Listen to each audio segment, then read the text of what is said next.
Hey everyone, I'm Clue. Welcome back to the Data Pack project. So last time we got our passive mob abilities working. Not sure if they'll proc any, right? They might just randomly do something, but we got them all set up, all the passive mobs at least, right? So I did saying that we'd swap back to the spell crafting system. Well, not spell crafting, spell casting, right? Because crafting's all done. So we've got the spell altar set up here and we can craft all our different spell books, but we actually haven't done any of the effects. So I think the go is going to be swapping back and forth between the two. So we've done passives, there's still neutral, hostile, bosses, special, elite, and difficulty. Right, they're all the different abilities I want to implement. And then in terms of the spell system, well, we have 3 different types of books. So we have amplifying, malevolent, and rejuvenating, of which there are 12 different types, and then 5 different casting mechanisms. So already there's a lot to implement here. And then I do also want to add in secondary elements or natures, however you want to refer to it, right? So you can take, say, a amplifying spell tome that has ancient affinity and casts in a cone, and then add some extra elements to it as well. Oh, if we go about lapis, we can see what they do. So in a cone, we hold down, you can see is casting, and then it shoots out. So the cone should be nice and quick, right? Easily spammable, but it is costing us lapis, a lot of lapis every time. I think it's about 6, right? So depending on the different affinities, the different casting, as well as whatever the secondary things we add to it, you know, that's going to affect the cast time, the resources used, so the amount of lapis, maybe some other reagents, I don't know, right? But the big thing is obviously just effects. So the particles are done, right? That looks fine. It's a little bit high though, is it? I guess it's casting from our, from our cursor. It doesn't actually do anything just yet. So if we go cast on cat, for instance, right? No, I'm out of lapis. Do that. Oh, you jumped in there. Right, we can hit you, does nothing.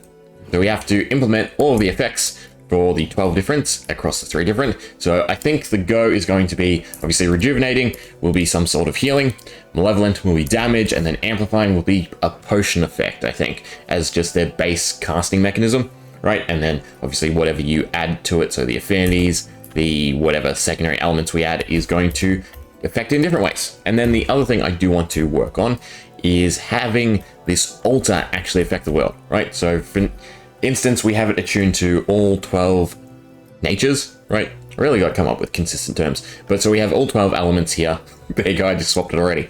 So we have all 12 I should stop.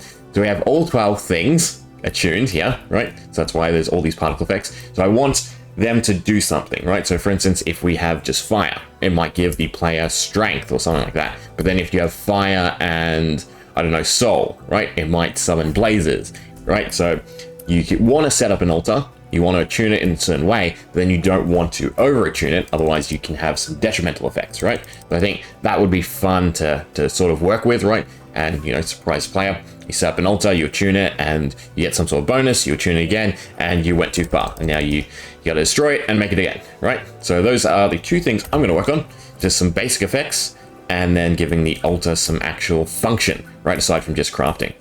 Sad we didn't actually see any of the cats use their abilities. We've heard them, because we heard a hiss. Right, so the hiss should be from the pounce ability, but we haven't been close enough for any of them to proc. Oh, actually, there you go. One of them has dropped some iron nuggets for us. Anyone else? So I need to check this. Yeah, that's what I was worried about. It should be crafting something, but it doesn't. Oh well. Right, I'm gonna get to work, and then we'll come back and show stuff off. Well, actually, you know what? Before we do that, why don't we just go over the 5 casting again? Why not? So we have cone, should be just straight in the line. Yeah, cone, arc, around you, nearby target, and self. The nearby target's probably the difficult one, right? I mean, it should cast on cats. We'll do that. So self should be this one, right? So we F5, hold it down, and cast on us, obviously. Does exactly what it says. Where's this one? This is, if I could find E.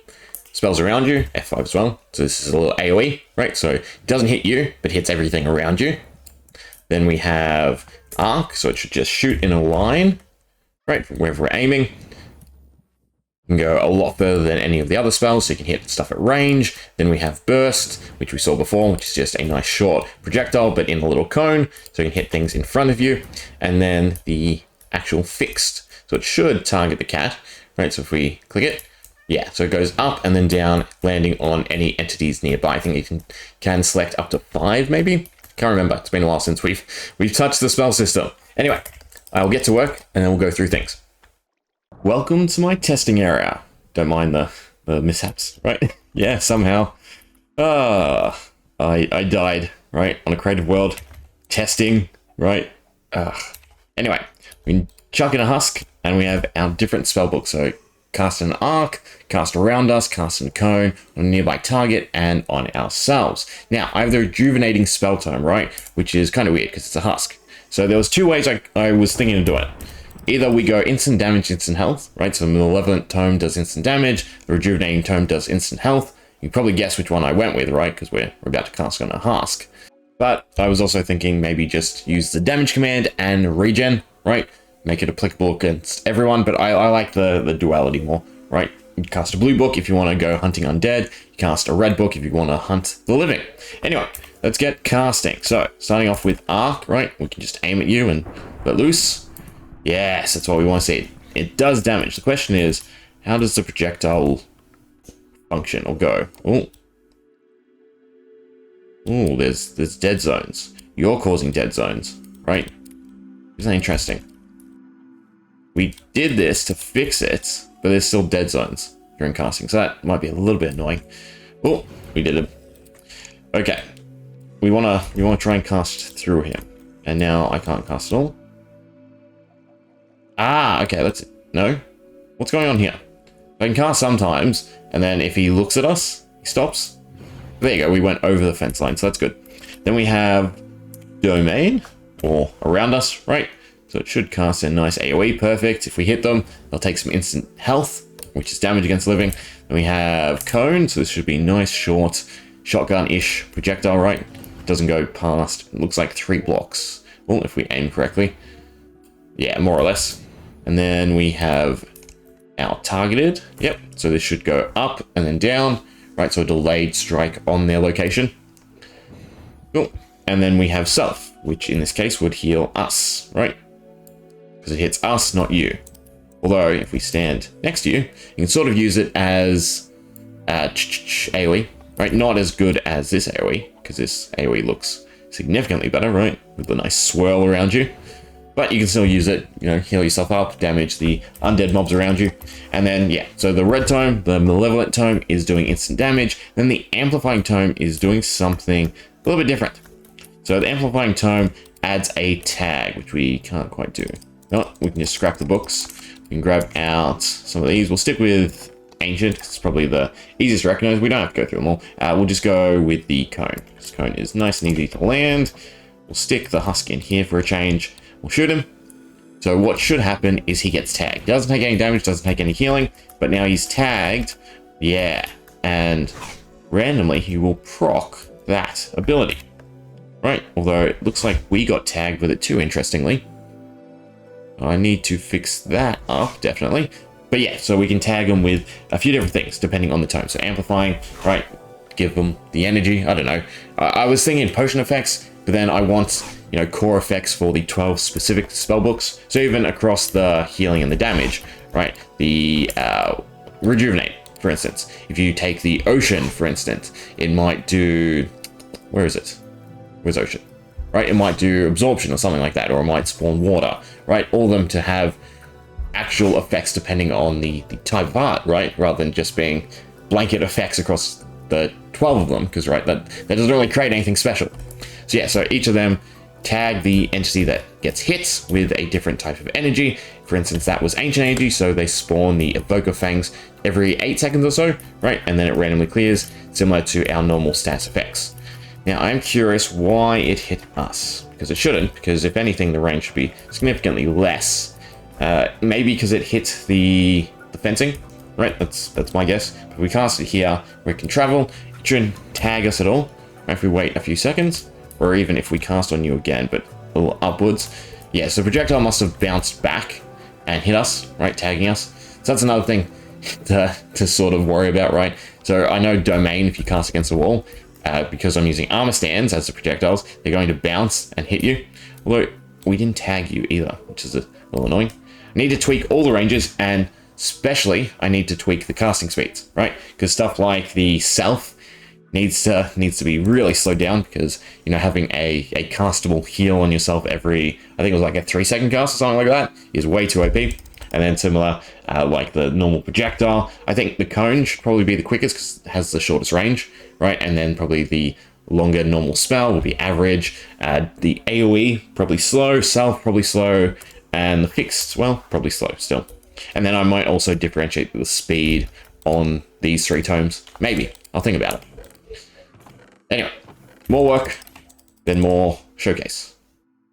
Well, I ended up backtracking. So the Malevolent Tomes now do damage through the damage command rather than instant damage or instant health. And then the Rejuvenating Tomes do regen. Because I was thinking about it, there's sort of 2 concepts to go with, right? So doing instant damage and instant health makes them type specific, meaning that you want the Rejuvenating book against undead mobs, and then you want the Malevolent book against everything else, which is a bit weird because I'd more like it be, these are the combat spells, if you will, right? So anything you're going after, any boss, doesn't matter the entity type, you can take a Malevolent Tome. Then if you want to heal or buff or anything like that, you can take the Rejuvenating Tome. So I think that works better, having them just as regen, right? Cast on yourself, cast on friendly mobs, cast on other players, and then have the Malevolent Tome as just whatever you cast on, it's going to take damage. In terms of actual effects, I have not done that many. I've only done the Malevolent Tomes so far. Well, if you count the amplifying tomes, right? But they're just tagging. I think I need to add some other stuff to them, right? Particle, sound, all the good stuff. But we'll grab out probably the Malevolent, right? So we'll go probably just, where's Cone? Are they in order? They better be in order. Yeah, okay. So Cone is on the bottom. If we grab out all of these, we should be able to just go over all the effects before we wrap up. And then we'll probably finish off the basic spell system, right? In the next one, and then go back to mobs or something like that. Where's Cone? These are now out of order again. Yes, because I did not organize these other chests. Cone, one more. There we go. Okay, so we've got 12 different types. I think the Malevolent Tomes look the best too, because essentially I made these first, so aside from Ancients, right, you can see all the different icons. But Guinea Pig. We'll go back over to the other side there. Right, so we can set up our guinea pigs. I'm going to actually just expand this so we can stick some more in there, right? Because a lot of the effects can target multiple entities. I was also debating whether or not to have them delete themselves on hits or allow you to hit multiple targets. I think hit multiple targets a little bit better. So off of Cone, right, this is the Ancient Tome. There you go, chomps on all of them. It chomped on us too. I feel like it bounced back because of the fences. Yeah, we move back a little, right? Oh, that just KO'd them. Want some more in. Want to make sure that the spells aren't hitting the caster. Yeah, so as long as you cast them at the appropriate range and they don't collide with anything, it's fine. There's still the hitbox. Which is a bit weird, right? Because if we go F3B, this is the interaction entity. So it should always have the priority. Like, oh, I guess this angle down here, right? Depends if they move, it looks like. So I might have to lower it a little bit. Yeah, because you can't cast down here. So that's apparently below the entity, despite it being right on our head. So I just have to move it down. Sort of looks like 1/4 of a block. Right, if we move back, should be fine. Yeah, cool. Now it's chomping on them. Next up is Celestial. So again, they all have the same basic damage, but then they have special effects. Right. Oh, this one is not working.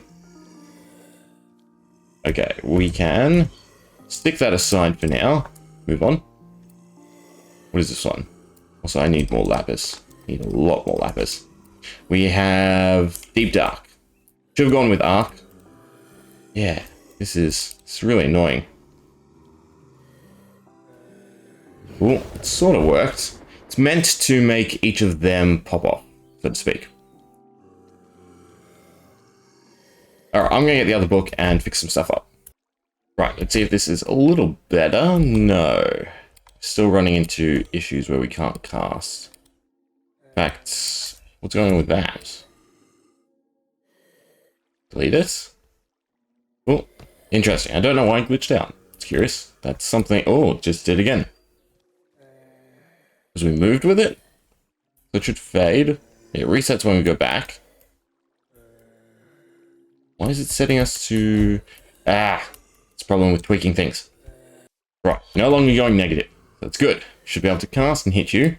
Yes, too bad it was a KO. You guys are little runts. Ah, there's still issues with hit detection.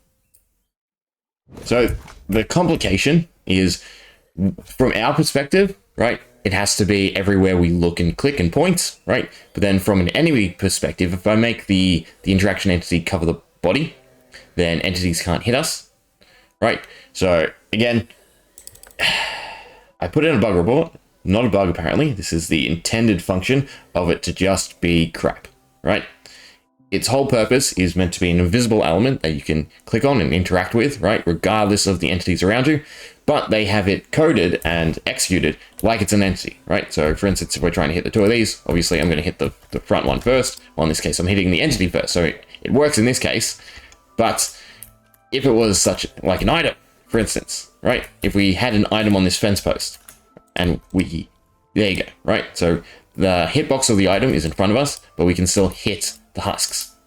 So in the case of an item, right, you can click through the interaction box, but you can still interact with it. And that is how the interaction entity should have been done, right? Rather than it's being complicated and essentially, right, there being a priority system with other entities. So if an entity crosses it or moves and becomes priority, it no longer functions, which is really annoying.